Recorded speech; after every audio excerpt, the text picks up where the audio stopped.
Bienvenue sur Foi Chrétienne TV.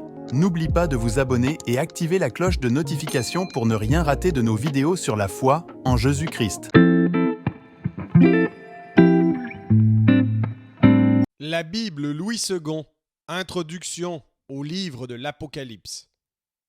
Par la venue du Sauveur sur la terre et par sa mort rédemptrice, les prophéties de l'Ancien Testament étaient accomplies, du moins dans leurs données principales. La vie a été manifestée, d'abord dans la personne de Jésus, puis dans l'Église, par l'action régénératrice de l'Esprit du Christ. Les écrits des apôtres attestaient ce fait capital et en développaient les conséquences. Les évangiles et le livre des Actes en décrivaient les phases successives. C'est sur ce fait que le croyant de la Nouvelle Alliance fonde son espérance. Il ne vit pas comme l'Israélite dans l'attente du salut à venir. Il contemple la croix du Rédempteur qui a tout accompli pour lui. S'il ne trouvait dans le Nouveau Testament que le récit de la vie du Christ et le commentaire que ses apôtres ont laissé de son œuvre, aucune lumière ne lui manquerait pour achever sa course dans la ferme assurance de son salut éternel. Et cependant, cette assurance ne lui suffit pas. Il est membre d'une famille, de l'Église dispersée au milieu d'un monde qui la hait et la persécute comme il a haï et persécuté son chef. Des questions troublantes se posent à lui au sujet du but où Dieu l'a conduit. Il ne saurait s'interdire de penser à son avenir et de s'écrier quand il la voit engagée dans des luttes cruelles et exposée à de terribles dangers. « Jusque à quand, Seigneur ?» Sans doute les discours de Jésus et les épîtres des apôtres n'avaient pas laissé ces questions sans réponse, mais il était réservé à l'Apocalypse de Jean d'offrir aux chrétiens de l'âge apostolique une vision complète et détaillée des derniers temps. Dès les premiers mots, la révélation s'annonce comme donnée pour montrer aux serviteurs de Jésus-Christ les choses qui doivent arriver bientôt. Le sujet du livre, c'est le retour du Seigneur qui vient élever son règne à la perfection. En traitant ce sujet, l'Apocalypse apportait à l'Église une consolation efficace et un puissant soutien dans les grandes épreuves auxquelles elle avait déjà été soumise et qui lui étaient réservées encore. Elle lui annonçait en effet, sous des formes diverses, les jugements que Dieu allait exercer sur ce monde hostile qui la persécutait et menaçait de l'écraser. Elle lui dépeignait le triomphe des élus de toute nation qui reviennent de la grande tribulation et la victoire finale du règne du Christ, célébrée par les cantiques célestes des rachetés. Dans tout le livre, l'Église est présentée comme appelée aux plus cruelles souffrances, mais elle célèbre les louanges de son chef, car elle sait qu'il est plus fort que le monde. Elle salue le jour où les ravages du péché seront réparés, où la communion de l'homme avec Dieu parfaitement rétablie fera oublier à l'exilé d'Éden les amères douleurs qui ont été les conséquences de sa chute. La fin de l'Apocalypse correspond ainsi au commencement de la Genèse. Le cycle des destinées de l'humanité est achevé. Le mal est vaincu, la justice et la miséricorde éternelle ont triomphé. Les mystères de la vie sont expliqués, tout est accompli. Les révélations de Dieu sont closes. Ces événements des derniers temps, dont Dieu lui accorde la révélation consolante, le voyant ne les contemple pas d'une manière immédiate. Ils ne lui apparaissent pas tels qu'ils se produiront en réalité. Ils lui sont montrés dans des visions symboliques. Les grandes scènes de la consommation du royaume de Dieu ne se déroulent pas seulement sur la terre, mais dans le ciel. Elles ressortent de ce monde invisible que l'œil de l'homme ne peut sonder et que le langage humain ne peut exprimer. C'est pourquoi Jean voit des figures dont les traits matériels ont une signification spirituelle. Ce n'est pas le détail extérieur du tableau qui a de la valeur, c'est son sens profond qui doit attirer l'attention et exercer la réflexion du lecteur. Ainsi, le Sauveur ne se présente jamais à Jean tel qu'il est vraiment, mais avec des attributs qui figurent ce qu'il a été ou présagent ce qu'il va faire. Il apparaît dès le début de la vision sous un aspect étrange, minutieusement décrit. Plus tard, un agneau immolé, placé au milieu du trône, le représentera dans son rôle de rédempteur et de roi. Ailleurs, il se montre comme un guerrier monté sur un cheval blanc et revêtu d'un manteau teint de sang.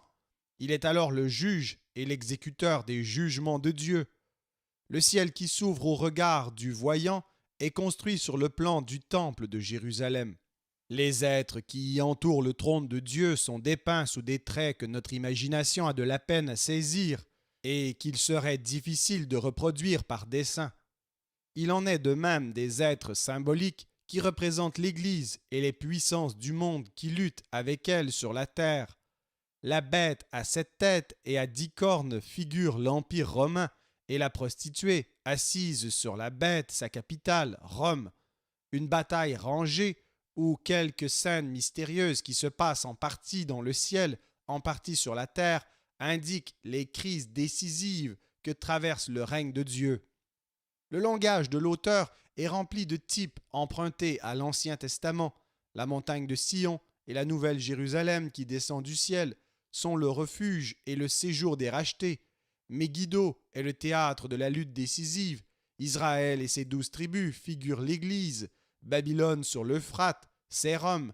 Les catastrophes qui atteignent les hommes ressemblent aux plaies d'Égypte. Enfin, les nombres symboliques jouent un grand rôle dans l'Apocalypse. Il résulte de ces caractères que le sens de cette révélation demeure souvent caché.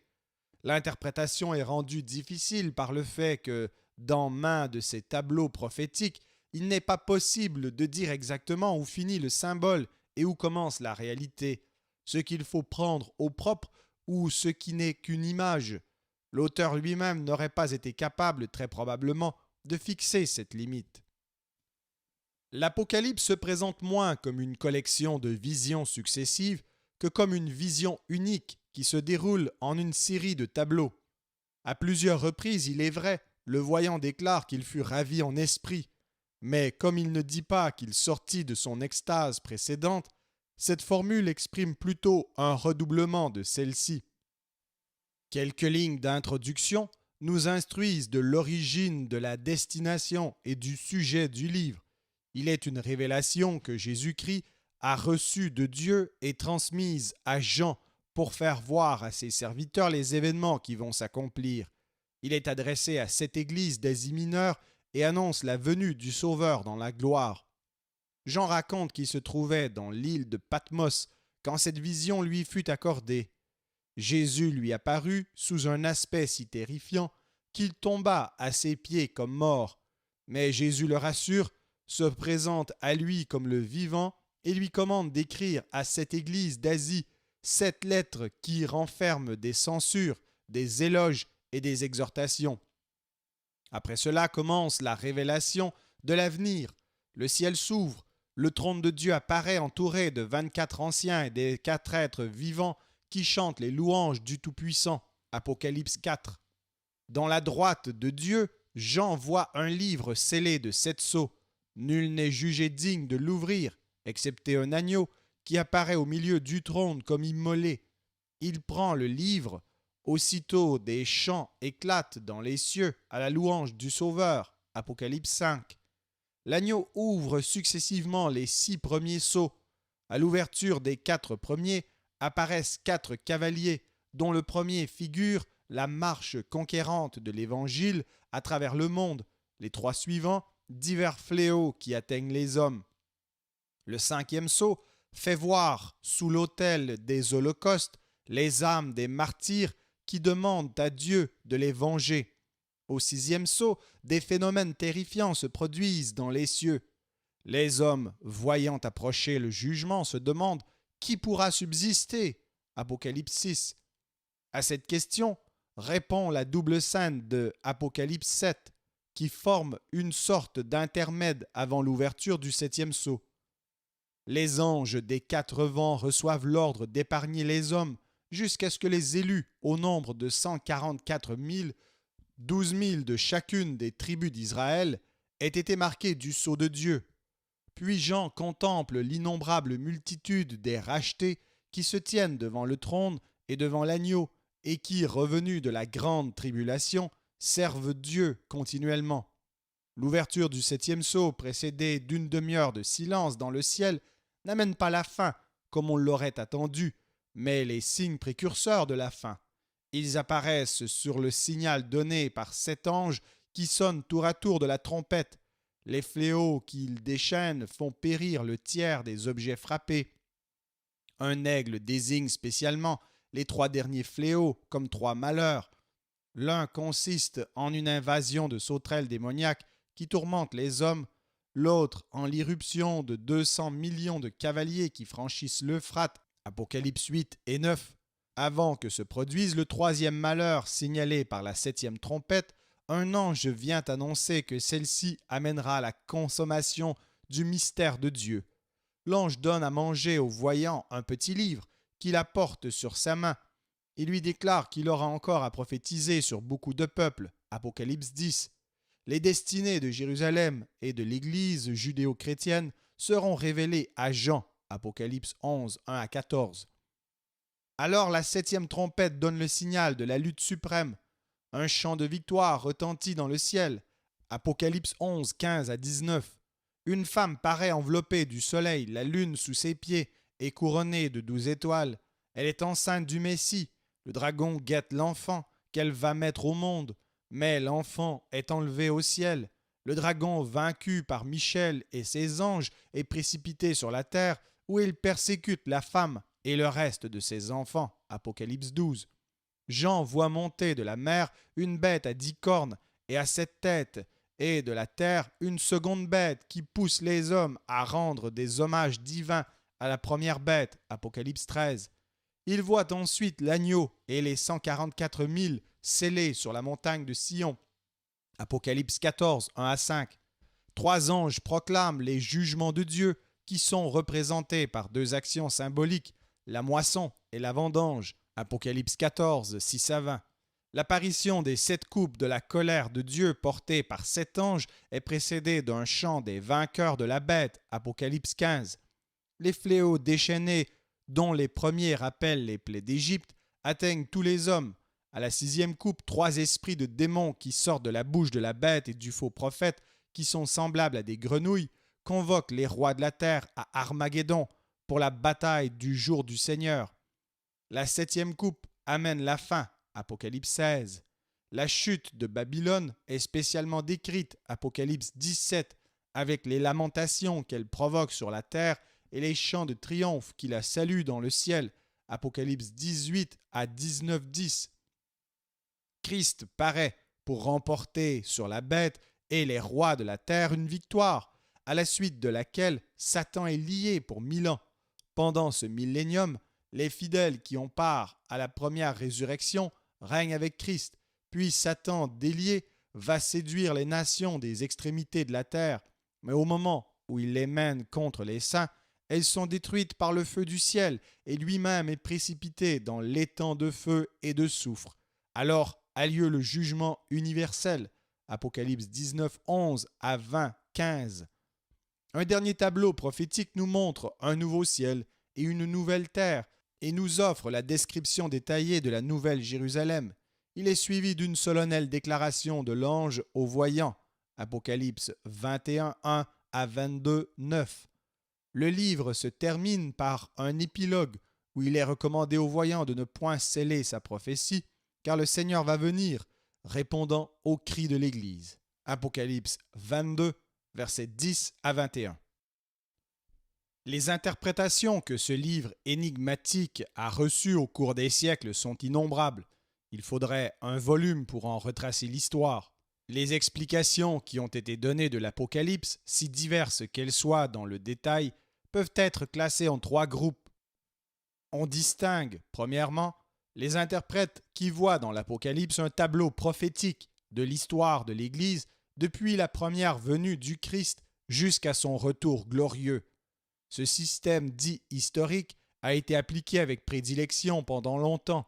Il est aujourd'hui presque complètement abandonné par les exégètes de quelque autorité.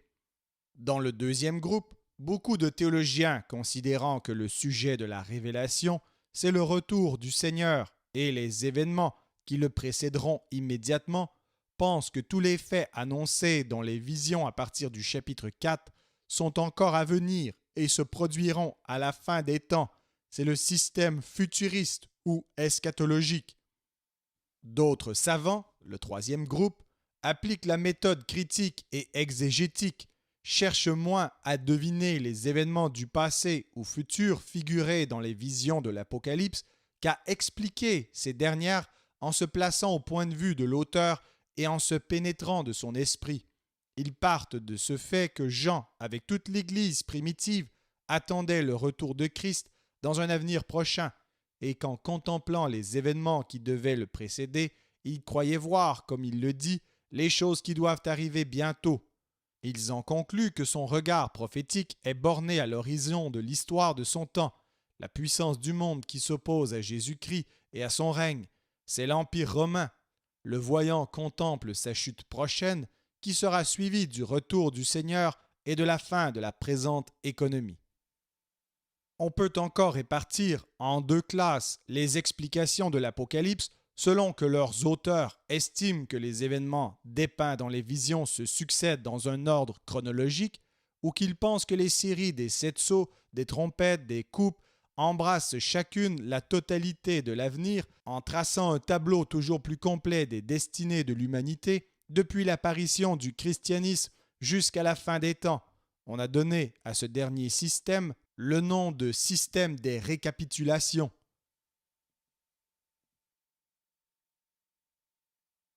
Apocalypse, chapitre 1.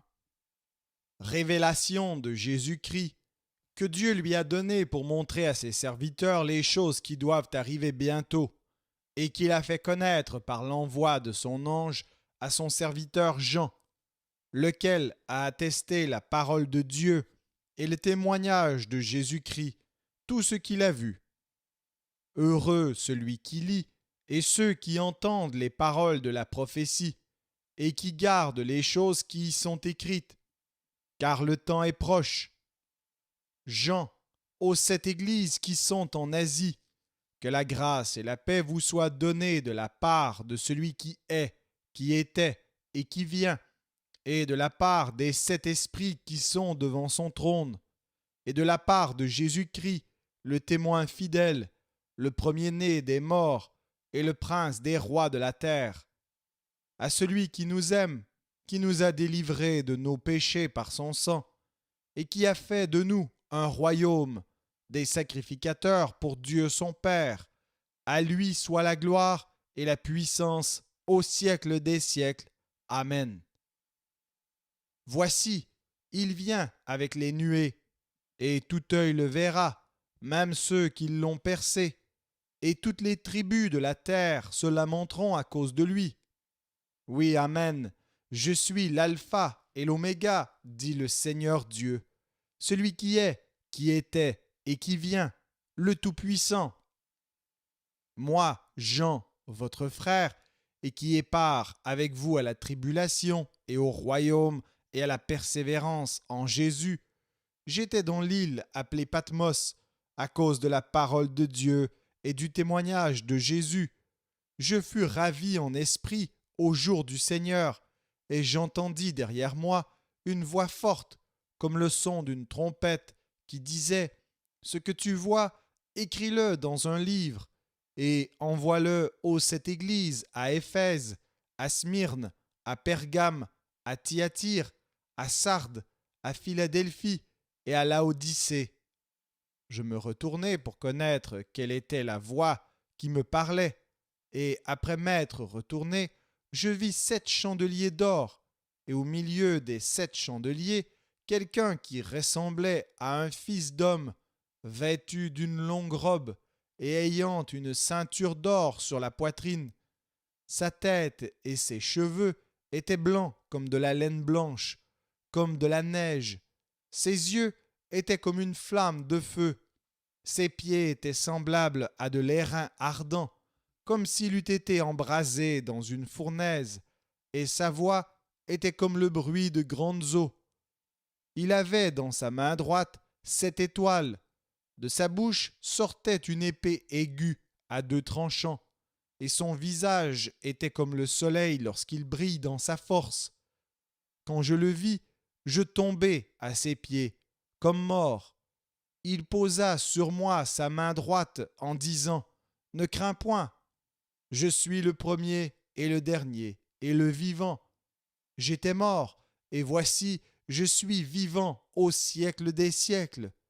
Je tiens la clé de la mort et du séjour des morts. Écris donc les choses que tu as vues, et celles qui sont, et celles qui doivent arriver après elles. Le mystère des 7 étoiles que tu as vues dans ma main droite et des 7 chandeliers d'or. Les 7 étoiles sont les anges des 7 églises, et les 7 chandeliers sont les 7 églises. »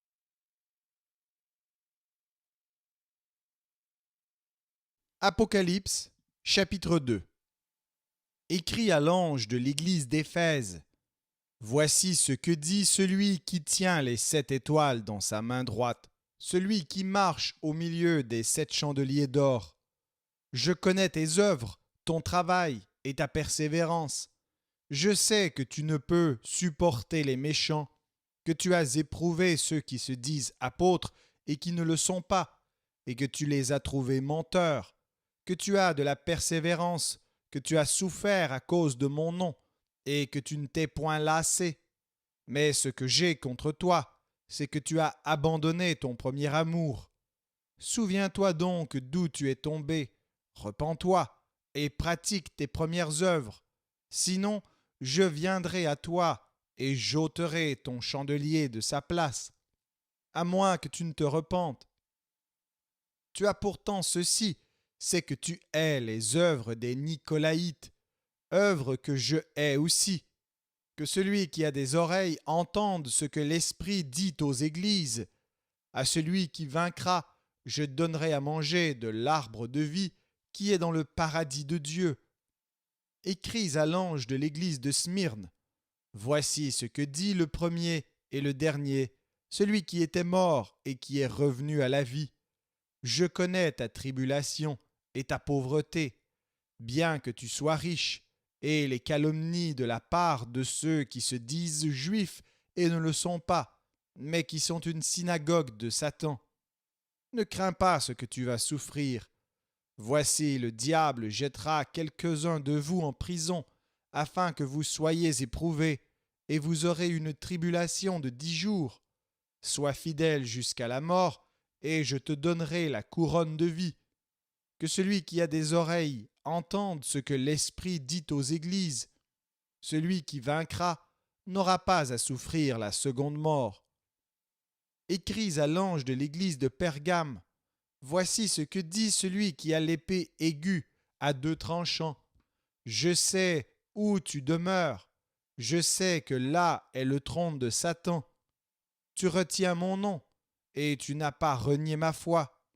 Même au jour d'Antipas, mon témoin fidèle, qui a été mis à mort chez vous, là où Satan a sa demeure. Mais j'ai quelque chose contre toi, c'est que tu as là des gens attachés à la doctrine de Balaam, qui enseignait à Balak à mettre une pierre d'achoppement devant les fils d'Israël pour qu'ils mangeassent des viandes sacrifiées aux idoles, et qu'ils se livrassent à l'impudicité. De même, toi aussi tu as des gens attachés pareillement à la doctrine des Nicolaïtes. Repens-toi donc, sinon je viendrai à toi bientôt, et je le combattrai avec l'épée de ma bouche. Que celui qui a des oreilles entende ce que l'Esprit dit aux églises. À celui qui vaincra, je donnerai de la manne cachée. Je lui donnerai un caillou blanc, et sur ce caillou est écrit un nom nouveau que personne ne connaît, si ce n'est celui qui le reçoit. Écris à l'ange de l'église de Thyatire. Voici ce que dit le Fils de Dieu, celui qui a les yeux comme une flamme de feu et dont les pieds sont semblables à de l'airain ardent. Je connais tes œuvres, ton amour, ta foi, ton fidèle service, ta constance et tes dernières œuvres plus nombreuses que les premières. Mais ce que j'ai contre toi, c'est que tu laisses la femme Jézabel, qui se dit prophétesse, enseigner et séduire mes serviteurs pour qu'ils se livrent à l'impudicité et qu'ils mangent des viandes sacrifiées aux idoles. Je lui ai donné du temps afin qu'elle se repentît, et elle ne veut pas se repentir de son impudicité. Voici, je vais la jeter sur un lit et envoyer une grande tribulation à ceux qui commettent adultère avec elle, à moins qu'ils ne se repentent de leurs œuvres.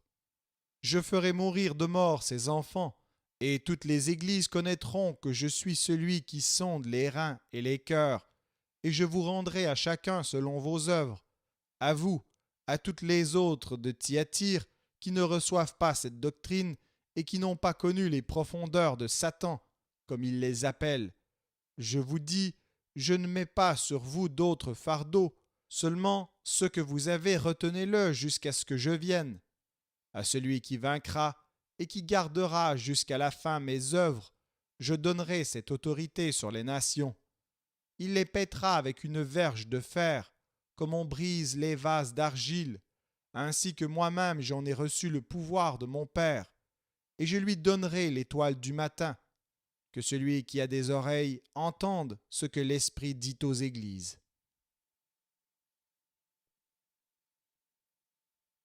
Apocalypse, chapitre 3.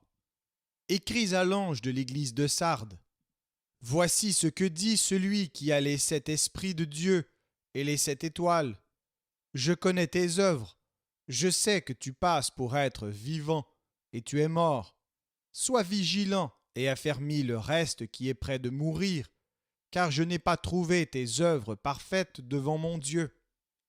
Rappelle-toi donc comment tu as reçu et entendu, et garde et repens-toi. Si tu ne veilles pas, je viendrai comme un voleur, et tu ne sauras pas à quelle heure je viendrai sur toi. Cependant, tu as à Sardes quelques hommes qui n'ont pas souillé leurs vêtements. Ils marcheront avec moi en vêtements blancs, parce qu'ils en sont dignes. Celui qui vaincra sera revêtu ainsi de vêtements blancs. Je n'effacerai point son nom du livre de vie, et je confesserai son nom devant mon Père et devant ses anges. Que celui qui a des oreilles entende ce que l'Esprit dit aux églises. Écris à l'ange de l'église de Philadelphie. Voici ce que dit le Saint, le véritable, celui qui a la clé de David, celui qui ouvre et personne ne fermera, celui qui ferme et personne n'ouvrira. Je connais tes œuvres. Voici, parce que tu as peu de puissance, et que tu as gardé ma parole, et que tu n'as pas renié mon nom, j'ai mis devant toi une porte ouverte que personne ne peut fermer. Voici, je te donne de ceux de la synagogue de Satan, qui se disent juifs, et ne le sont pas, mais qui mentent. Voici, je les ferai venir se prosterner à tes pieds, et connaître que je t'ai aimé. Parce que tu as gardé la parole de la persévérance en moi, je te garderai aussi à l'heure de la tentation qui va venir sur le monde entier, pour éprouver les habitants de la terre. Je viens bientôt, retiens ce que tu as, afin que personne ne prenne ta couronne. Celui qui vaincra, je ferai de lui une colonne dans le temple de mon Dieu, et il n'en sortira plus. J'écrirai sur lui le nom de mon Dieu, et le nom de la ville de mon Dieu, de la nouvelle Jérusalem qui descend du ciel, d'auprès de mon Dieu, et mon nom nouveau. Que celui qui a des oreilles entende ce que l'Esprit dit aux églises. Écris à l'ange de l'église de Laodicée. Voici ce que dit l'Amen, le témoin fidèle et véritable, le commencement de la création de Dieu. Je connais tes œuvres. Je sais que tu n'es ni froid ni bouillant. Puisses-tu être froid ou bouillant? Ainsi, parce que tu es tiède et que tu n'es ni froid ni bouillant, je te vomirai de ma bouche. Parce que tu dis, je suis riche, je me suis enrichi, et je n'ai besoin de rien, et parce que tu ne sais pas que tu es malheureux, misérable, pauvre, aveugle et nu, je te conseille d'acheter de moi de l'or éprouvé par le feu, afin que tu deviennes riche, et des vêtements blancs, afin que tu sois vêtu, et que la honte de ta nudité ne paraisse pas, et un collier pour oindre tes yeux, afin que tu vois. Moi je reprends, et je châtie tous ceux que j'aime. Aie donc du zèle, et repens-toi. Voici, je me tiens à la porte et je frappe. Si quelqu'un entend ma voix et ouvre la porte, j'entrerai chez lui, je souperai avec lui et lui avec moi. Celui qui vaincra, je le ferai asseoir avec moi sur mon trône, comme j'ai vaincu et me suis assis avec mon Père sur son trône. Que celui qui a des oreilles entende ce que l'Esprit dit aux églises.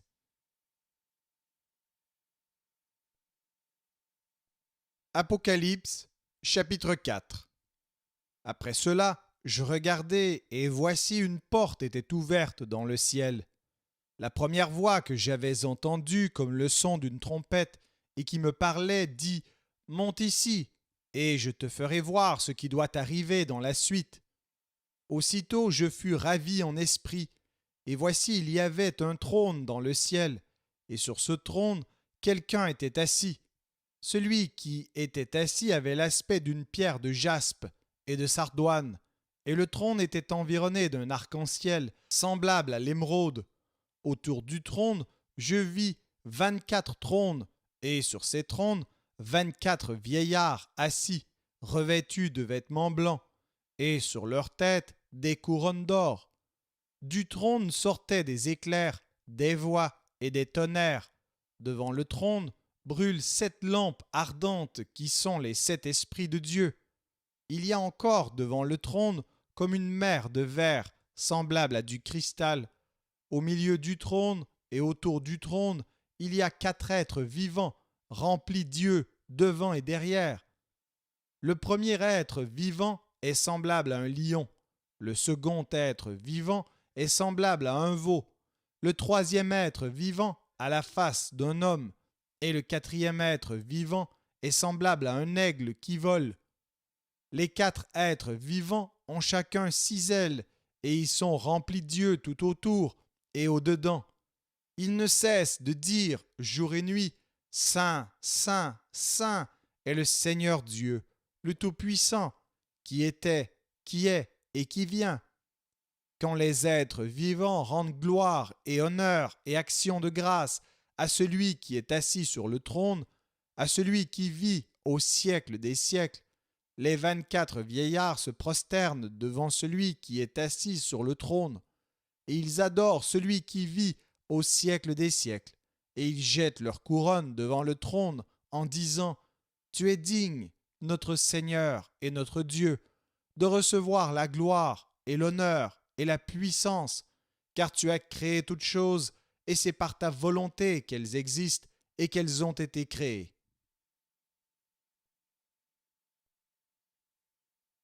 Apocalypse, chapitre 5. Puis je vis dans la main droite de celui qui était assis sur le trône un livre écrit en dedans et en dehors, scellé de 7 sceaux. Et je vis un ange puissant qui criait d'une voix forte, « Qui est digne d'ouvrir le livre et d'en rompre les sceaux ?» Et personne dans le ciel, ni sur la terre, ni sous la terre ne put ouvrir le livre, ni le regarder. Et je pleurai beaucoup de ce que personne ne fut trouvé digne d'ouvrir le livre, ni de le regarder. Et l'un des vieillards me dit, « Ne pleure point. Voici le lion de la tribu de Juda, le rejeton de David, a vaincu pour ouvrir le livre et ses 7 sceaux. » Et je vis, au milieu du trône et des 4 êtres vivants, et au milieu des vieillards, un agneau, qui était là comme immolé. Il avait 7 cornes et 7 yeux, qui sont les 7 esprits de Dieu, envoyés par toute la terre. Il vint, et il prit le livre de la main droite de celui qui était assis sur le trône. Quand il eut pris le livre, les 4 êtres vivants et les 24 vieillards se prosternèrent devant l'agneau, tenant chacun une harpe et des coupes d'or remplies de parfums, qui sont les prières des saints. Et ils chantaient un cantique nouveau, en disant « Tu es digne de prendre le livre et d'en ouvrir les sceaux, car tu as été immolé et tu as racheté pour Dieu, par ton sang, des hommes de toute tribu, de toute langue, de tout peuple et de toute nation. Tu as fait d'eux un royaume et des sacrificateurs pour notre Dieu, et ils régneront sur la terre.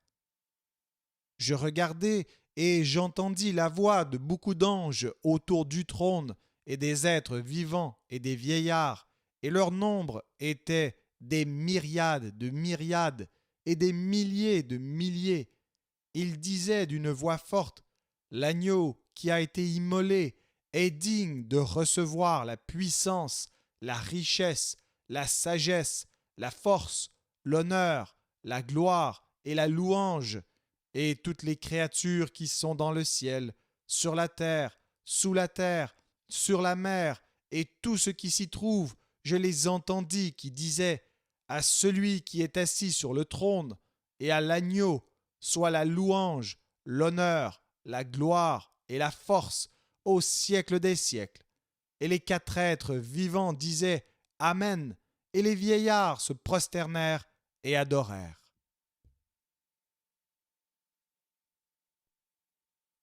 Apocalypse, chapitre 6. Je regardai quand l'agneau ouvrit un des sept sceaux, et j'entendis l'un des quatre êtres vivants qui disait comme d'une voix de tonnerre Viens. Je regardai, et voici parut un cheval blanc. Celui qui le montait avait un arc, une couronne lui fut donnée, et il partit en vainqueur et pour vaincre. Quand il ouvrit le second sceau, j'entendis le second être vivant qui disait Viens. Et il sortit un autre cheval roux. Celui qui le montait reçut le pouvoir d'enlever la paix de la terre, afin que les hommes s'égorgeassent les uns les autres, et une grande épée lui fut donnée. Quand il ouvrit le troisième sceau, j'entendis le troisième être vivant qui disait Viens. Je regardai, et voici parut un cheval noir. Celui qui le montait tenait une balance dans sa main. Et j'entendis, au milieu des quatre êtres vivants, une voix qui disait Une mesure de blé pour un denier, et 3 mesures d'orge pour un denier, mais ne fais point de mal à l'huile et au vin. Quand il ouvrit le quatrième sceau, j'entendis la voix du quatrième être vivant qui disait Viens. Je regardai, et voici parut un cheval d'une couleur pâle. Celui qui le montait se nommait la mort, et le séjour des morts l'accompagnait. Le pouvoir leur fut donné sur le quart de la terre pour faire périr les hommes par l'épée, par la famine, par la mortalité et par les bêtes sauvages de la terre. Quand il ouvrit le cinquième sceau, je vis sous l'autel les âmes de ceux qui avaient été immolés à cause de la parole de Dieu et à cause du témoignage qu'ils avaient rendu. Ils crièrent d'une voix forte en disant « Jusques à quand, Maître saint et véritable, tardes-tu à juger et à tirer vengeance de notre sang sur les habitants de la terre ?» Une robe blanche fut donnée à chacun d'eux, et il leur fut dit de se tenir en repos quelque temps encore, jusqu'à ce que fût complet le nombre de leurs compagnons de service et de leurs frères, qui devaient être mis à mort comme eux. Je regardai quand il ouvrit le sixième sceau, et il y eut un grand tremblement de terre. Le soleil devint noir comme un sac de crin, la lune entière devint comme du sang, et les étoiles du ciel tombèrent sur la terre, comme lorsqu'un figuier secoué par un vent violent jette ses figues vertes. Le ciel se retira comme un livre qu'on roule, et toutes les montagnes et les îles furent remuées de leur place. Les rois de la terre, les grands, les chefs militaires, les riches, les puissants, tous les esclaves et les hommes libres se cachèrent dans les cavernes et dans les rochers des montagnes. Et ils disaient aux montagnes et aux rochers, « Tombez sur nous et cachez-nous devant la face de celui qui est assis sur le trône et devant la colère de l'agneau, car le grand jour de sa colère est venu, et qui peut subsister ?»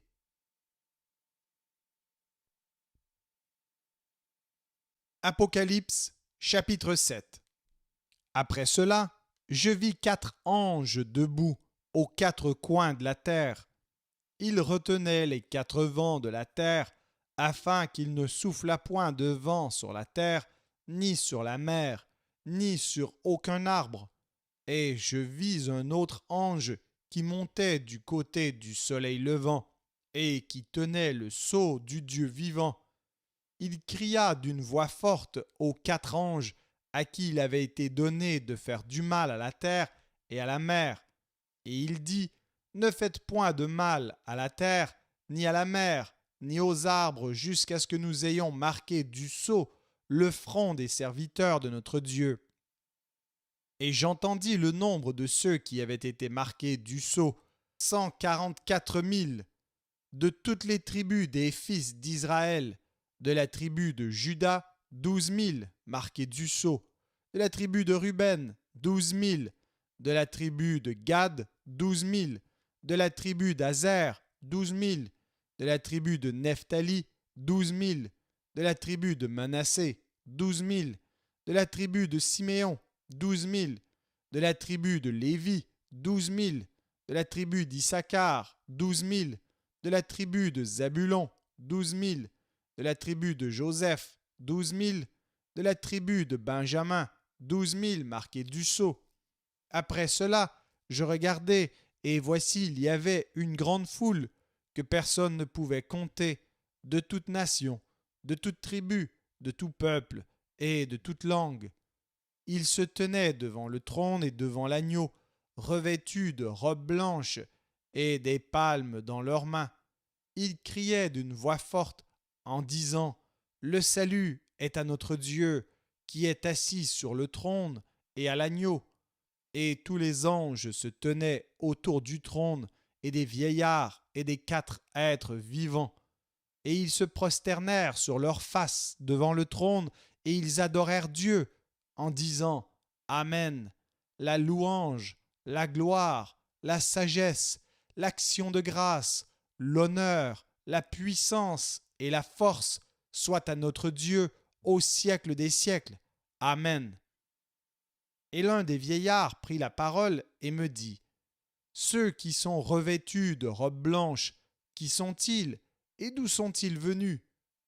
Je lui dis, « Mon Seigneur, tu le sais. » Et il me dit, « Ce sont ceux qui viennent de la grande tribulation. Ils ont lavé leurs robes et les ont blanchies dans le sang de l'agneau. C'est pour cela qu'ils sont devant le trône de Dieu et le servent jour et nuit dans son temple.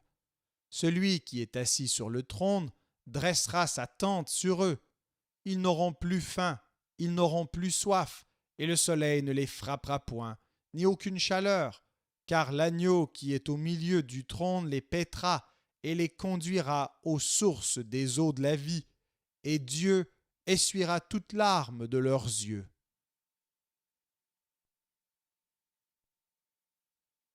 Apocalypse, chapitre 8.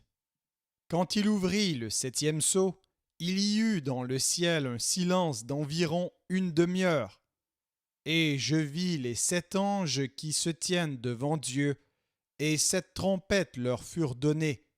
Et un autre ange vint, et il se tint sur l'autel, ayant un encensoir d'or. On lui donna beaucoup de parfums, afin qu'il les offrît avec les prières de tous les saints sur l'autel d'or qui est devant le trône. La fumée des parfums monta avec les prières des saints de la main de l'ange devant Dieu. Et l'ange prit l'encensoir, le remplit du feu de l'autel et le jeta sur la terre.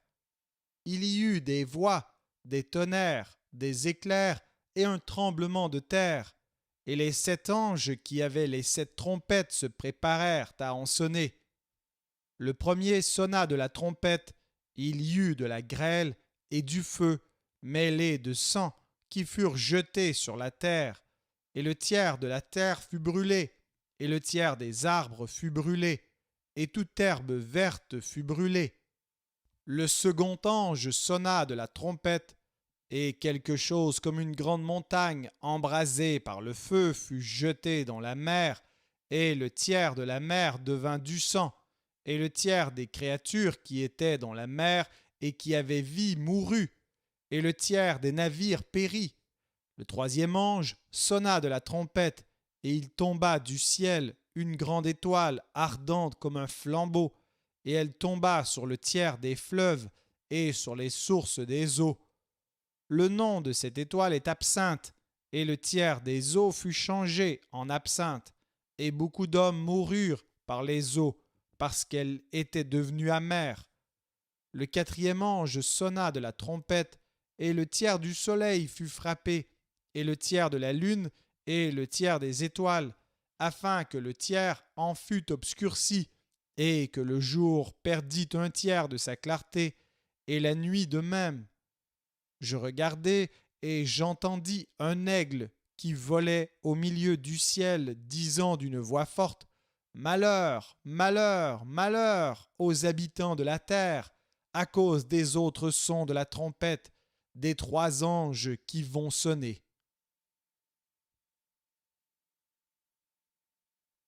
Apocalypse, chapitre 9.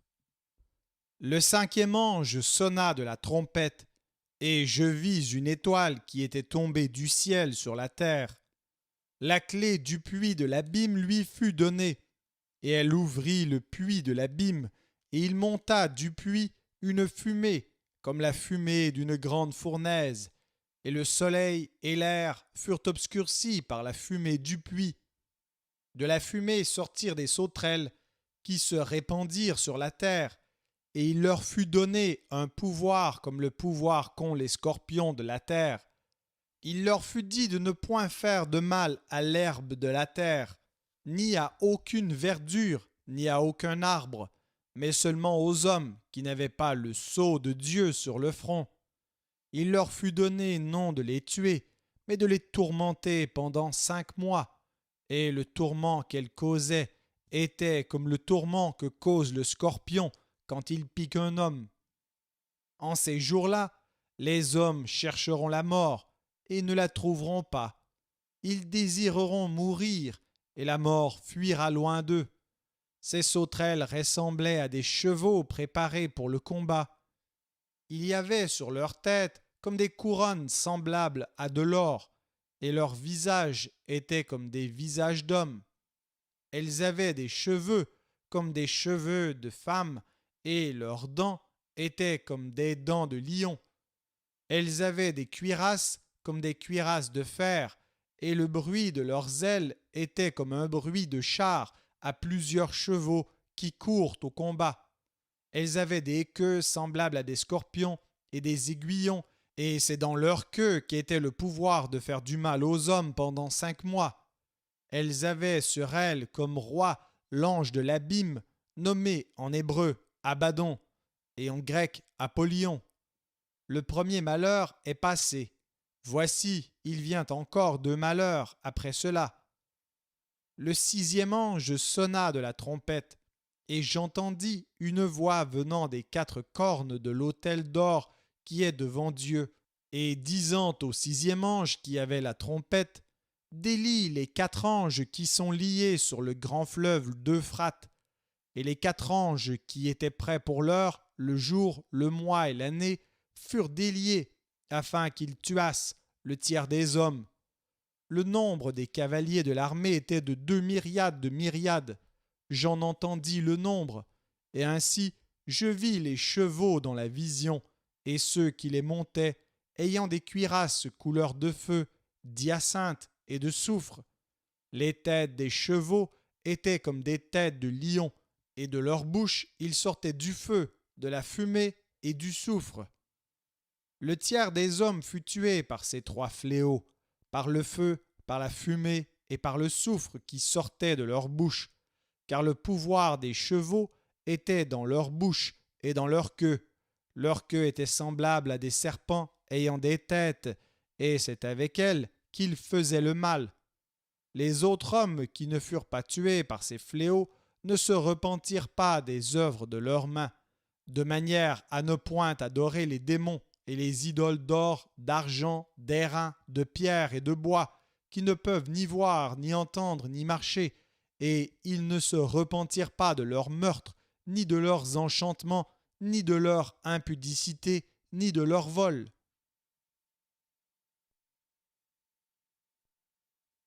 Apocalypse, chapitre 10. Je vis un autre ange puissant qui descendait du ciel, enveloppé d'une nuée, au-dessus de sa tête était l'arc-en-ciel, et son visage était comme le soleil, et ses pieds comme des colonnes de feu. Il tenait dans sa main un petit livre ouvert. Il posa son pied droit sur la mer et son pied gauche sur la terre, et il cria d'une voix forte, comme rugit un lion. Quand il cria, les 7 tonnerres firent entendre leur voix. Et quand les 7 tonnerres eurent fait entendre leur voix, j'allais écrire, et j'entendis du ciel une voix qui disait « Scelle ce qu'ont dit les 7 tonnerres, et ne l'écris pas. » Et l'ange que je voyais debout sur la mer et sur la terre leva sa main droite vers le ciel et jura par celui qui vit au siècle des siècles, qui a créé le ciel et les choses qui y sont, la terre et les choses qui y sont, et la mer et les choses qui y sont, qu'il n'y aurait plus de temps, mais qu'au jour de la voix du 7e ange, quand il sonnerait de la trompette, le mystère de Dieu s'accomplirait, comme il l'a annoncé à ses serviteurs les prophètes. Et la voix que j'avais entendue du ciel me parla de nouveau et dit « Va, prends le petit livre ouvert dans la main de l'ange qui se tient debout sur la mer et sur la terre. » Et j'allai vers l'ange en lui disant de me donner le petit livre, et il me dit « Prends-le et avale-le. Il sera amer à tes entrailles, mais dans ta bouche il sera doux comme du miel. » Je pris le petit livre de la main de l'ange et je l'avalai. Il fut dans ma bouche doux comme du miel, mais quand je l'eus avalé, mes entrailles furent remplies d'amertume. Puis on me dit « Il faut que tu prophétises de nouveau sur beaucoup de peuples, de nations, de langues et de rois. »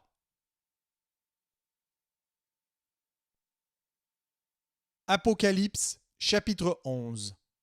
On me donna un roseau semblable à une verge, en disant « Lève-toi et mesure le temple de Dieu, l'autel et ceux qui y adorent. Mais le parvis extérieur du temple, laisse-le en dehors et ne le mesure pas, car il a été donné aux nations, et elles fouleront aux pieds la ville sainte pendant 42 mois. Je donnerai à mes 2 témoins le pouvoir de prophétiser, revêtus de sacs, pendant 1260 jours. Ce sont les 2 oliviers et les 2 chandeliers qui se tiennent devant le Seigneur de la terre. Si quelqu'un veut leur faire du mal, du feu sort de leur bouche et dévore leurs ennemis. Et si quelqu'un veut leur faire du mal, il faut qu'il soit tué de cette manière. Ils ont le pouvoir de fermer le ciel, afin qu'il ne tombe point de pluie pendant les jours de leur prophétie, et ils ont le pouvoir de changer les eaux en sang et de frapper la terre de toute espèce de plaie, chaque fois qu'ils le voudront. Quand ils auront achevé leur témoignage, la bête qui monte de l'abîme leur fera la guerre, les vaincra et les tuera, et leurs cadavres seront sur la place de la grande ville qui est appelée dans un sens spirituel Sodome et Égypte, là même où leur Seigneur a été crucifié. Des hommes d'entre les peuples, les tribus, les langues et les nations verront leurs cadavres pendant 3 jours et demi, et ils ne permettront pas que leurs cadavres soient mis dans un sépulcre. Et à cause d'eux, les habitants de la terre se réjouiront et seront dans l'allégresse, et ils s'enverront des présents les uns aux autres, parce que ces 2 prophètes ont tourmenté les habitants de la terre. Après les 3 jours et demi, un esprit de vie venant de Dieu entra en eux, et ils se tinrent sur leurs pieds, et une grande crainte s'empara de ceux qui les voyaient.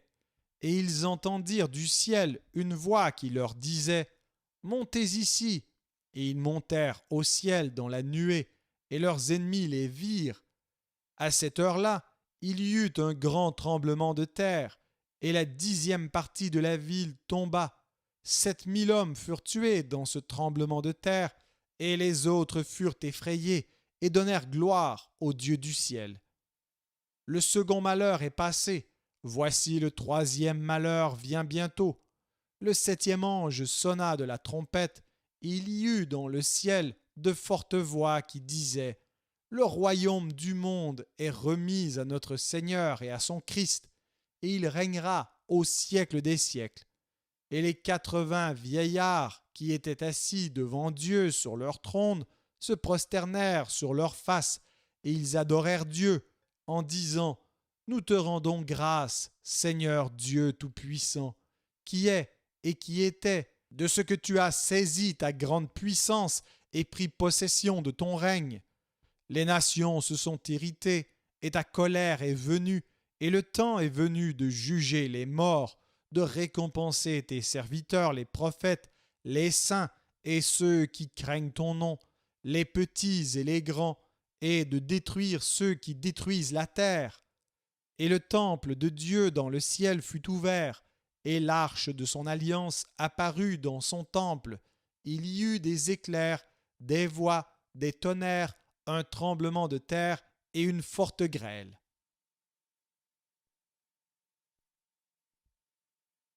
Apocalypse, chapitre 12.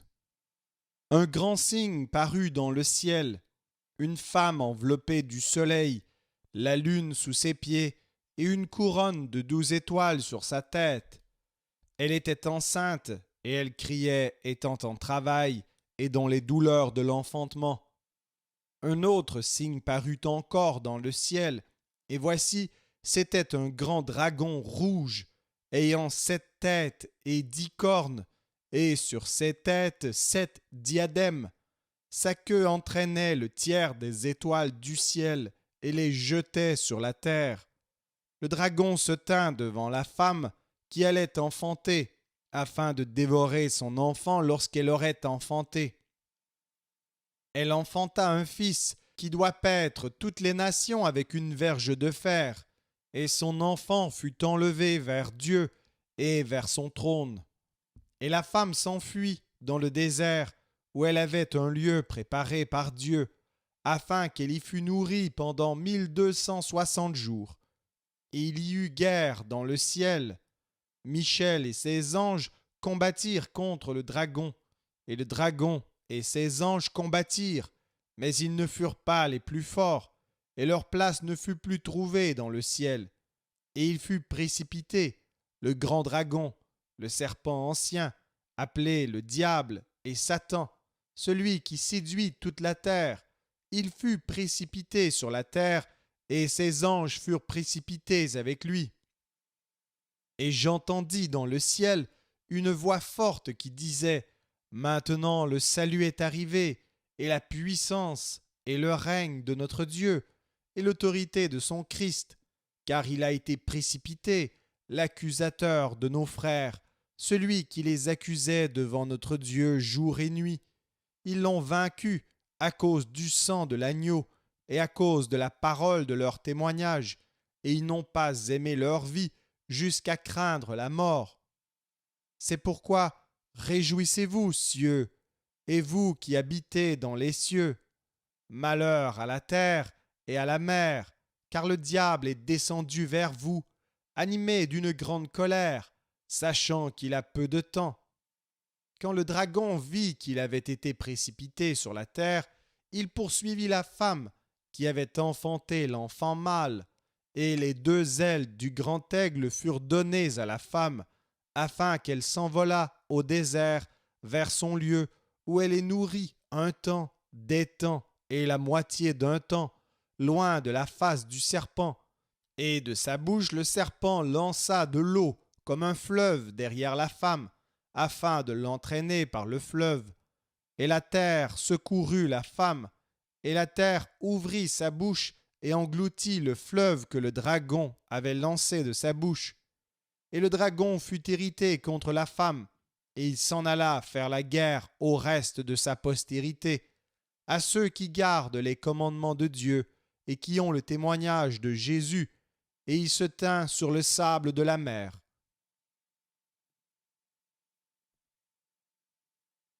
Apocalypse, chapitre 13. Puis je vis monter de la mer une bête qui avait 10 cornes et 7 têtes, et sur ses cornes 10 diadèmes, et sur ses têtes des noms de blasphème. La bête que je vis était semblable à un léopard. Ses pieds étaient comme ceux d'un ours, et sa gueule comme une gueule de lion. le dragon lui donna sa puissance et son trône et une grande autorité. Et je vis l'une de ses têtes comme blessée à mort, mais sa blessure mortelle fut guérie, et toute la terre était dans l'admiration derrière la bête, et ils adorèrent le dragon, parce qu'il avait donné l'autorité à la bête. Ils adorèrent la bête en disant « Qui est semblable à la bête, et qui peut combattre contre elle ?» Et il lui fut donné une bouche qui proférait des paroles arrogantes et des blasphèmes, et il lui fut donné le pouvoir d'agir pendant 42 mois. Et elle ouvrit sa bouche pour proférer des blasphèmes contre Dieu, pour blasphémer son nom et son tabernacle et ceux qui habitent dans le ciel. Et il lui fut donné de faire la guerre aux saints et de les vaincre, et il lui fut donné autorité sur toute tribu, sur tout peuple, toute langue et toute nation. Et tous les habitants de la terre l'adoreront, ceux dont le nom n'a pas été écrit dès la fondation du monde dans le livre de vie de l'agneau qui a été immolé. Si quelqu'un a des oreilles, qu'il entende. Si quelqu'un mène en captivité, il ira en captivité. Si quelqu'un tue par l'épée, il faut qu'il soit tué par l'épée. C'est ici la persévérance et la foi des saints. Puis je vis monter de la terre une autre bête qui avait 2 cornes semblables à celles d'un agneau et qui parlait comme un dragon. Elle exerçait toute l'autorité de la première bête en sa présence et elle faisait que la terre et ses habitants adoraient la première bête dont la blessure mortelle avait été guérie. Elle opérait de grands prodiges, même jusqu'à faire descendre du feu du ciel sur la terre à la vue des hommes.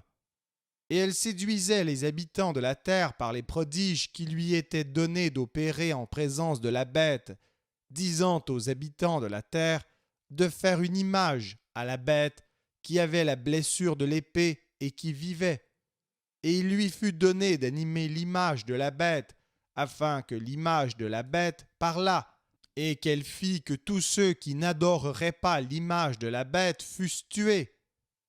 Et elle fit que tous, petits et grands, riches et pauvres, libres et esclaves, reçussent une marque sur leur main droite ou sur leur front, et que personne ne put acheter ni vendre sans avoir la marque, le nom de la bête ou le nombre de son nom. C'est ici la sagesse, que celui qui a de l'intelligence calcule le nombre de la bête, car c'est un nombre d'hommes, et son nombre est 666.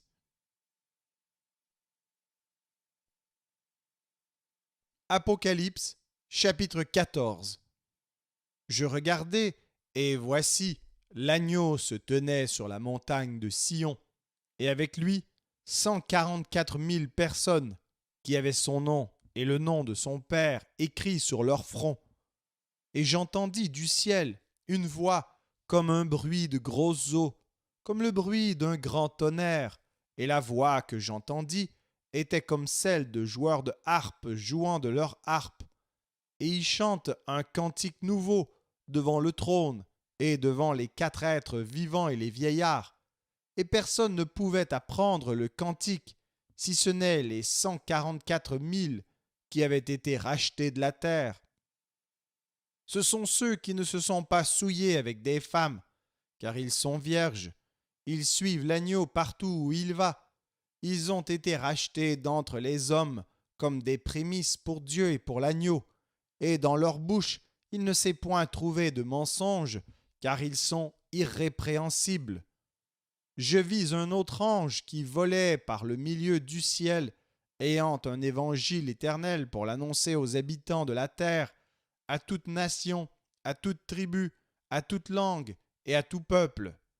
Il disait d'une voix forte, « Craignez Dieu et donnez-lui gloire, car l'heure de son jugement est venue, et adorez celui qui a fait le ciel et la terre et la mer et les sources d'eau. » Et un second ange suivit en disant, « Elle est tombée, Babylone la grande, qui a abreuvé toutes les nations du vin de la fureur de son impudicité. Et un troisième ange, les suivit, en disant d'une voix forte, si quelqu'un adore la bête et son image et reçoit une marque sur son front ou sur sa main, il boira lui aussi du vin de la fureur de Dieu, versé sans mélange dans la coupe de sa colère, et il sera tourmenté dans le feu et le soufre devant les saints anges et devant l'agneau, et la fumée de leur tourment monte au siècle des siècles. Et ils n'ont de repos ni jour ni nuit, ceux qui adorent la bête et son image, et quiconque reçoit la marque de son nom. C'est ici la persévérance des saints qui gardent les commandements de Dieu et la foi de Jésus. Et j'entendis du ciel une voix qui disait, écris, heureux dès à présent les morts qui meurent dans le Seigneur. Oui, dit l'Esprit, afin qu'ils se reposent de leurs travaux, car leurs œuvres les suivent. Je regardai, et voici, il y avait une nuée blanche, et sur la nuée était assis quelqu'un qui ressemblait à un fils d'homme, ayant sur sa tête une couronne d'or, et dans sa main une faucille tranchante. Et un autre ange sortit du temple, criant d'une voix forte à celui qui était assis sur la nuée, « Lance ta faucille et moissonne, car l'heure de moissonner est venue, car la moisson de la terre est mûre. » Et celui qui était assis sur la nuée jeta sa faucille sur la terre, et la terre fut moissonnée. Et un autre ange sortit du temple qui est dans le ciel, ayant lui aussi une faucille tranchante, et un autre ange qui avait autorité sur le feu sortit de l'autel, et s'adressa d'une voix forte à celui qui avait la faucille tranchante, disant, « Lance ta faucille tranchante et vendange les grappes de la vigne de la terre, car les raisins de la terre sont mûrs. » Et l'ange jeta sa faucille sur la terre, et il vendangea la vigne de la terre, et jeta la vendange dans la grande cuve de la colère de Dieu. Et la cuve fut foulée hors de la ville, et du sang sortit de la cuve jusqu'aux morts des chevaux, sur une étendue de 1600 stades.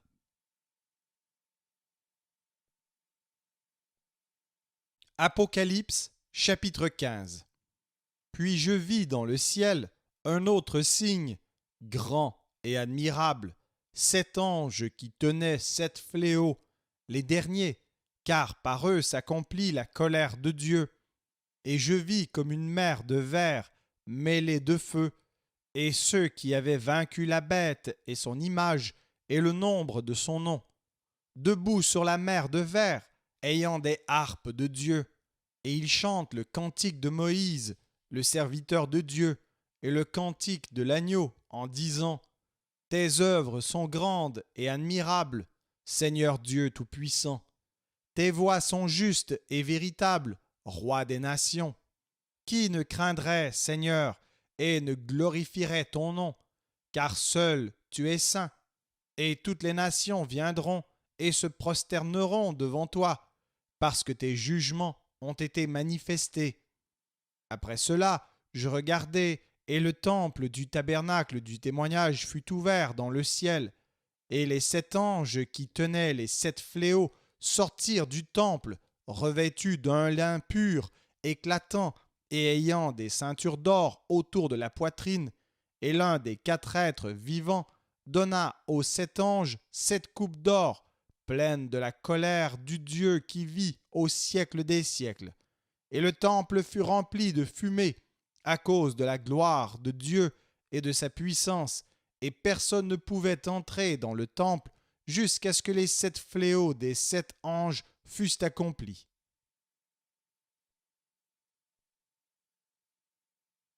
Apocalypse, chapitre 16. Et j'entendis une voix forte qui venait du temple et qui disait aux 7 anges, « Allez et versez sur la terre les 7 coupes de la colère de Dieu. » Le premier alla, et il versa sa coupe sur la terre, et un ulcère malin et douloureux frappa les hommes qui avaient la marque de la bête et qui adoraient son image. Le second versa sa coupe dans la mer, et elle devint du sang, comme celui d'un mort, et tout être vivant mourut, tout ce qui était dans la mer. Le troisième versa sa coupe dans les fleuves et dans les sources d'eau, et ils devinrent du sang. Et j'entendis l'ange des eaux qui disait: Tu es juste, toi qui es et qui étais, tu es saint, parce que tu as exercé ce jugement, car ils ont versé le sang des saints et des prophètes, et tu leur as donné du sang à boire, et ils en sont dignes. Et j'entendis l'autel qui disait: Oui, Seigneur Dieu Tout-Puissant, tes jugements sont véritables et justes. Le quatrième versa sa coupe sur le soleil, et il lui fut donné de brûler les hommes par le feu. Et les hommes furent brûlés par une grande chaleur, et ils blasphémèrent le nom du Dieu qui a l'autorité sur ces fléaux, et ils ne se repentirent pas pour lui donner gloire. Le cinquième versa sa coupe sur le trône de la bête, et son royaume fut couvert de ténèbres, et les hommes se mordaient la langue de douleur, et ils blasphémèrent le Dieu du ciel, à cause de leur douleur et de leurs ulcères, et ils ne se repentirent pas de leurs œuvres. Le sixième versa sa coupe sur le grand fleuve, l'Euphrate, et son eau tarit, afin que le chemin des rois venant de l'Orient fût préparé. Et je vis sortir de la bouche du dragon, et de la bouche de la bête, et de la bouche du faux prophète, 3 esprits impurs, semblables à des grenouilles, car ce sont des esprits de démons qui font des prodiges et qui vont vers les rois de toute la terre, afin de les rassembler pour le combat du grand jour du Dieu Tout-Puissant. Voici, je viens comme un voleur. Heureux celui qui veille et qui garde ses vêtements, afin qu'il ne marche pas nu et qu'on ne voie pas sa honte. Ils les rassemblèrent dans le lieu appelé en hébreu Armageddon.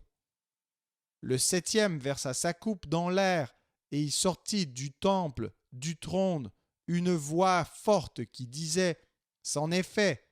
Il y eut des éclairs, des voix, des tonnerres et un grand tremblement de terre, tel qu'il n'y avait jamais eu depuis que l'homme est sur la terre un aussi grand tremblement.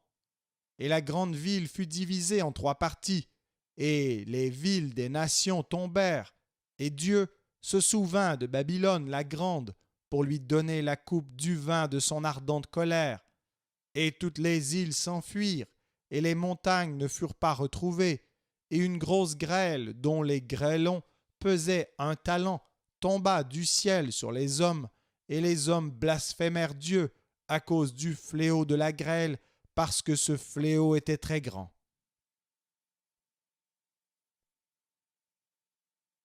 Apocalypse, chapitre 17.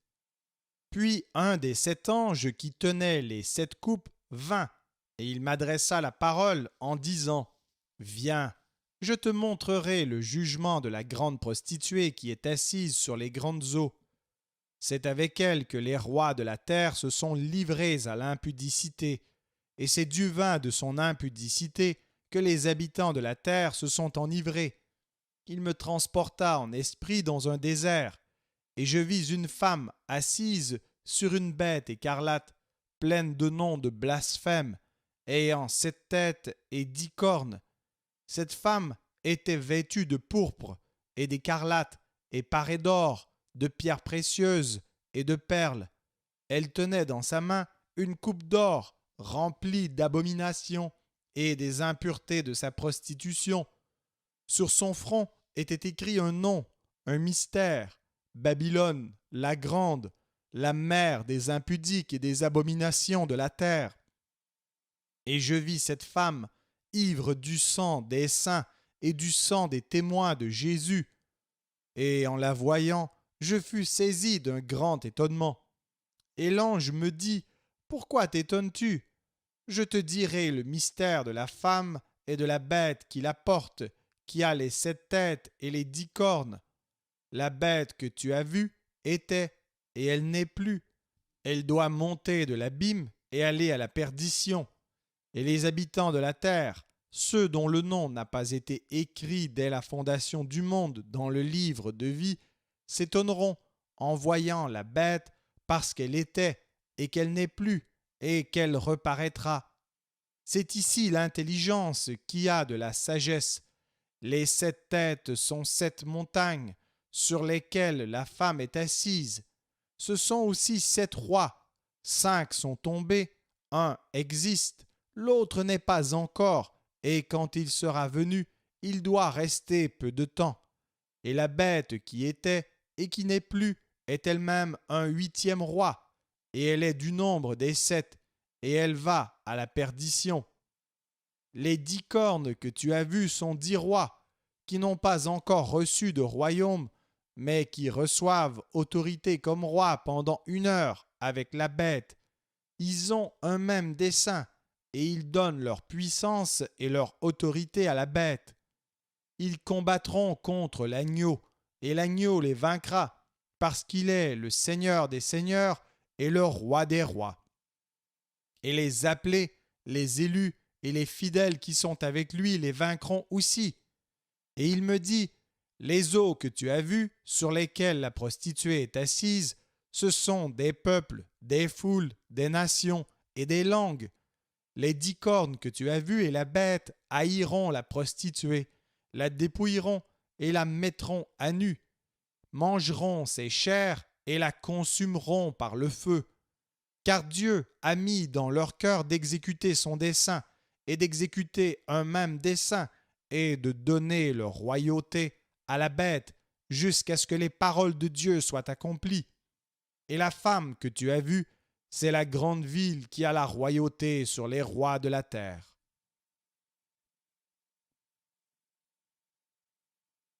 Apocalypse, chapitre 18.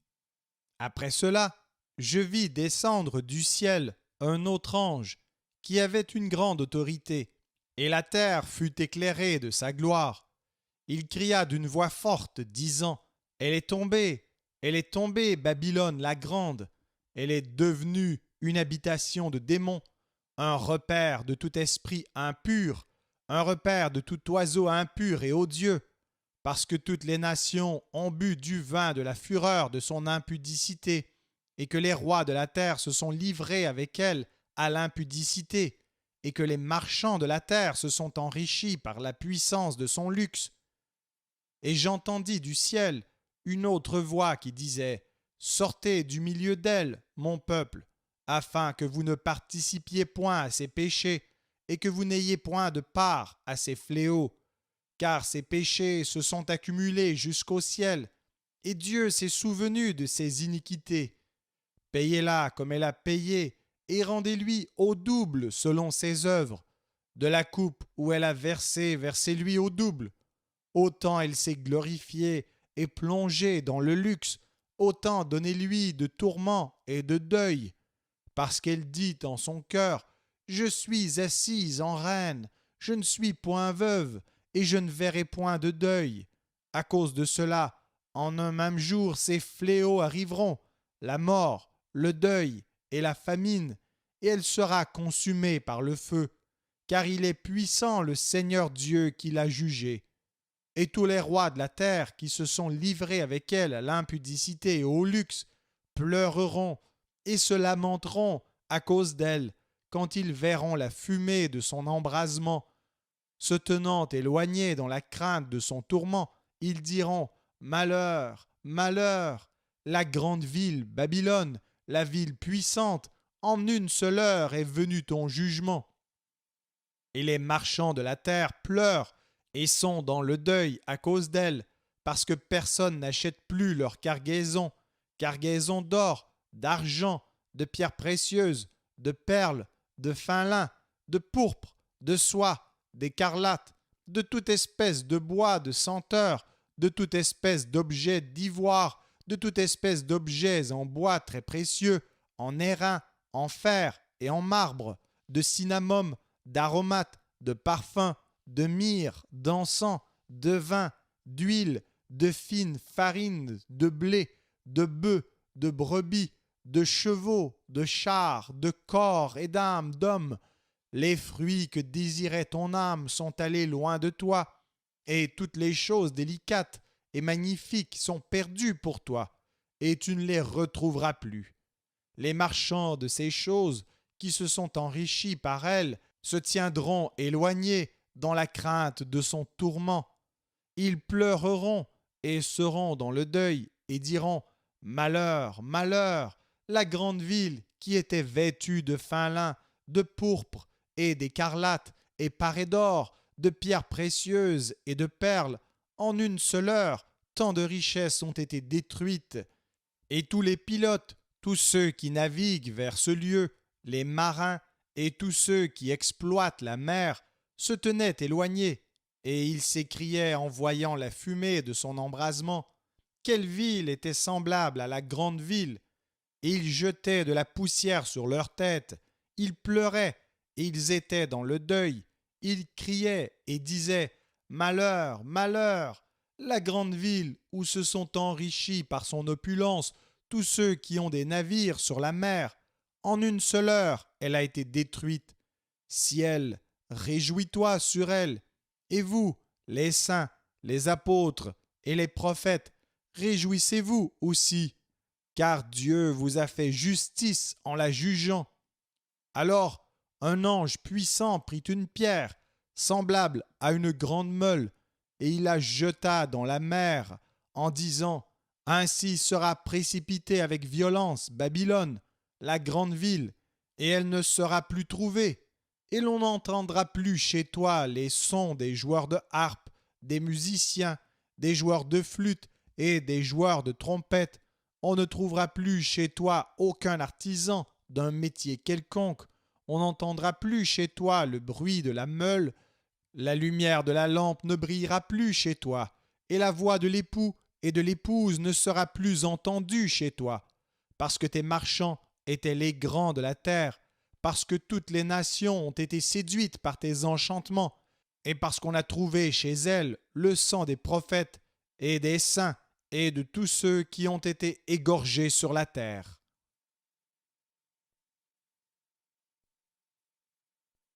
Apocalypse, chapitre 19. Après cela, j'entendis dans le ciel comme une voix forte d'une foule nombreuse qui disait: Alléluia!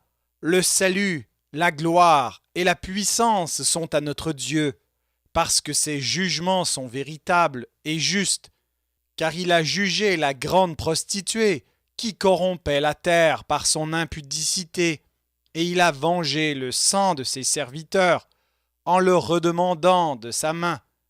Et ils dirent une seconde fois: Alléluia!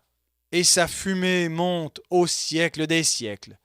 Et les 24 vieillards et les 4 êtres vivants se prosternèrent et adorèrent Dieu, assis sur le trône, en disant: Amen, Alléluia. Et une voix sortit du trône, disant: Louez notre Dieu, vous tous ses serviteurs, vous qui le craignez, petits et grands. Et j'entendis comme une voix d'une foule nombreuse, comme un bruit de grosses eaux, et comme un bruit de fort tonnerre, disant: Alléluia, car le Seigneur notre Dieu Tout-Puissant est entré dans son règne. Réjouissons-nous et soyons dans l'allégresse, et donnons-lui gloire, car les noces de l'agneau sont venues, et son épouse s'est préparée. Et il lui a été donné de se revêtir d'un fin lin éclatant, pur, car le fin lin, ce sont les œuvres justes des saints. Et l'ange me dit: Écris: Heureux ceux qui sont appelés au festin des noces de l'agneau. Et il me dit: Ces paroles sont les véritables paroles de Dieu. Et je tombai à ses pieds pour l'adorer. Mais il me dit: Garde-toi de le faire. Je suis ton compagnon de service et celui de tes frères qui ont le témoignage de Jésus. Adore Dieu, car le témoignage de Jésus est l'esprit de la prophétie. Puis je vis le ciel ouvert, et voici parut un cheval blanc. Celui qui le montait s'appelait Fidèle et Véritable, et il juge et combat avec justice. Ses yeux étaient comme une flamme de feu, sur sa tête étaient plusieurs diadèmes. Il avait un nom écrit que personne ne connaît si ce n'est lui-même, et il était revêtu d'un vêtement teint de sang. Son nom est la parole de Dieu. Les armées qui sont dans le ciel le suivaient sur des chevaux blancs, revêtus d'un fin lin blanc pur. De sa bouche sortait une épée aiguë pour frapper les nations. Il les pètera avec une verge de fer, et il foulera la cuve du vin de l'ardente colère du Dieu Tout-Puissant. Il avait sur son vêtement et sur sa cuisse un nom écrit, Roi des rois et Seigneur des seigneurs. Et je vis un ange qui se tenait dans le soleil, et il cria d'une voix forte, disant à tous les oiseaux qui volaient par le milieu du ciel, Venez, rassemblez-vous pour le grand festin de Dieu, afin de manger la chair des rois, la chair des chefs militaires, la chair des puissants, la chair des chevaux et de ceux qui les montent, la chair de tous, libres et esclaves, petits et grands. Et je vis la bête et les rois de la terre et leurs armées rassemblées pour faire la guerre à celui qui était assis sur le cheval et à son armée. Et la bête fut prise, et avec elle le faux prophète, qui avait fait devant elle les prodiges par lesquels il avait séduit ceux qui avaient pris la marque de la bête et adoré son image. Ils furent tous les deux jetés vivants dans l'étang ardent de feu et de soufre, et les autres furent tués par l'épée qui sortait de la bouche de celui qui était assis sur le cheval, et tous les oiseaux se rassasièrent de leur chair.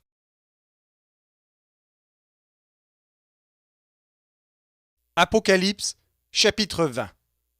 Puis je vis descendre du ciel un ange qui avait la clé de l'abîme et une grande chaîne dans sa main. Il saisit le dragon, le serpent ancien, qui est le diable et Satan, et il le lia pour 1000 ans. Il le jeta dans l'abîme, ferma et scella l'entrée au-dessus de lui, afin qu'il ne séduisît plus les nations, jusqu'à ce que les 1000 ans fussent accomplis. Après cela, il faut qu'il soit délié pour un peu de temps. Et je vis des trônes, et à ceux qui s'y assirent fut donné le pouvoir de juger. Et je vis les âmes de ceux qui avaient été décapités à cause du témoignage de Jésus et à cause de la parole de Dieu, et de ceux qui n'avaient pas adoré la bête ni son image, et qui n'avaient pas reçu la marque sur leur front et sur leurs mains. Ils revinrent à la vie, et ils régnèrent avec Christ pendant 1000 ans.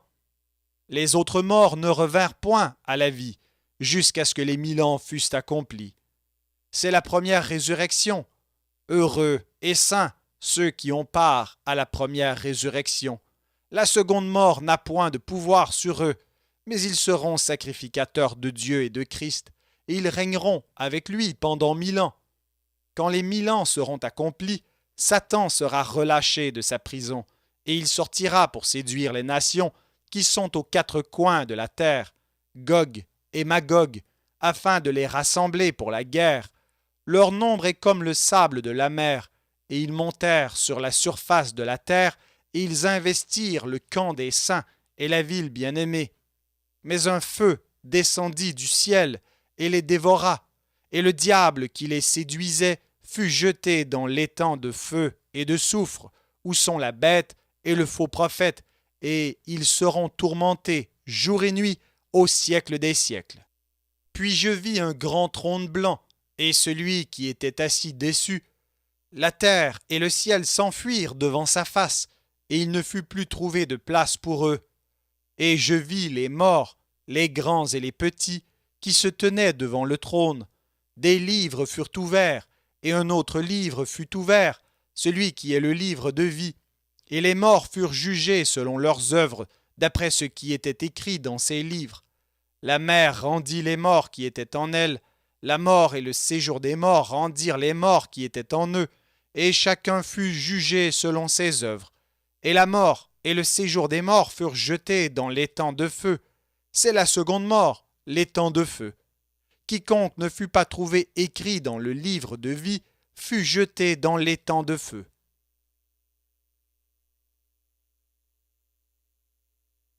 Apocalypse, chapitre 21. Puis je vis un nouveau ciel et une nouvelle terre, car le premier ciel et la première terre avaient disparu, et la mer n'était plus. Et je vis descendre du ciel d'auprès de Dieu la ville sainte, la nouvelle Jérusalem, préparée comme une épouse qui s'est parée pour son époux. Et j'entendis du trône une forte voix qui disait : Voici le tabernacle de Dieu avec les hommes.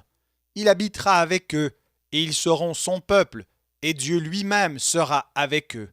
Il essuiera toute larme de leurs yeux, et la mort ne sera plus, et il n'y aura plus ni deuil, ni cri, ni douleur, car les premières choses ont disparu.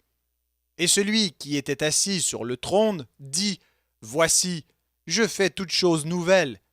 Et il dit : Écris, car ces paroles sont certaines et véritables. Et il me dit : C'est fait, je suis l'alpha et l'oméga, le commencement et la fin. À celui qui a soif, je donnerai de la source de l'eau de la vie gratuitement. Celui qui vaincra héritera ces choses. Je serai son Dieu, et il sera mon fils. Mais pour les lâches, les incrédules, les abominables, les meurtriers, les impudiques, les enchanteurs, les idolâtres et tous les menteurs, leur part sera dans l'étang ardent de feu et de soufre, ce qui est la seconde mort. Puis un des 7 anges qui tenaient les 7 coupes remplies des 7 derniers fléaux vint, et il m'adressa la parole en disant : Viens, je te montrerai l'épouse, la femme de l'agneau. Et il me transporta en esprit sur une grande et haute montagne, et il me montra la ville sainte, Jérusalem, qui descendait du ciel d'auprès de Dieu, ayant la gloire de Dieu. Son éclat était semblable à celui d'une pierre très précieuse, d'une pierre de jaspe transparente comme du cristal. Elle avait une grande et haute muraille, elle avait 12 portes, et sur les portes 12 anges, et des noms écrits, ceux des 12 tribus des fils d'Israël. À l'Orient, 3 portes, au Nord, 3 portes, au Midi, 3 portes, et à l'Occident, 3 portes. La muraille de la ville avait 12 fondements, et sur eux les 12 noms des 12 apôtres de l'agneau. Celui qui me parlait avait pour mesure un roseau d'or, afin de mesurer la ville, ses portes et sa muraille. La ville avait la forme d'un carré, et sa longueur était égale à sa largeur. Il mesura la ville avec le roseau et trouva 12 000 stades. La longueur, la largeur et la hauteur en étaient égales. Il mesura la muraille et trouva 144 coudées, mesure d'homme, qui était celle de l'ange. La muraille était construite en jaspe, et la ville était d'or pur, semblable à du verre pur. Les fondements de la muraille de la ville étaient ornés de pierres précieuses, de toute espèce.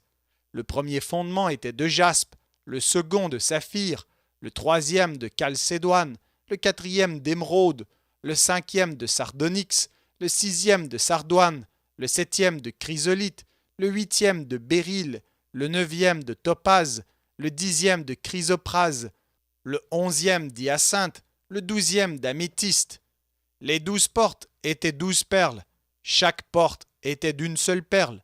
La place de la ville était d'or pur, comme du verre transparent. Je ne vis point de temple dans la ville, car le Seigneur Dieu Tout-Puissant est son temple, ainsi que l'agneau. La ville n'a besoin ni du soleil ni de la lune pour l'éclairer, car la gloire de Dieu l'éclaire, et l'agneau est son flambeau. Les nations marcheront à sa lumière, et les rois de la terre y apporteront leur gloire. Ses portes ne se fermeront point le jour, car il n'y aura point de nuit. On y apportera la gloire et l'honneur des nations. Il n'entrera chez elles rien de souillé, ni personne qui se livre à l'abomination et au mensonge. Il n'entrera que ceux qui sont écrits dans le livre de vie de l'agneau.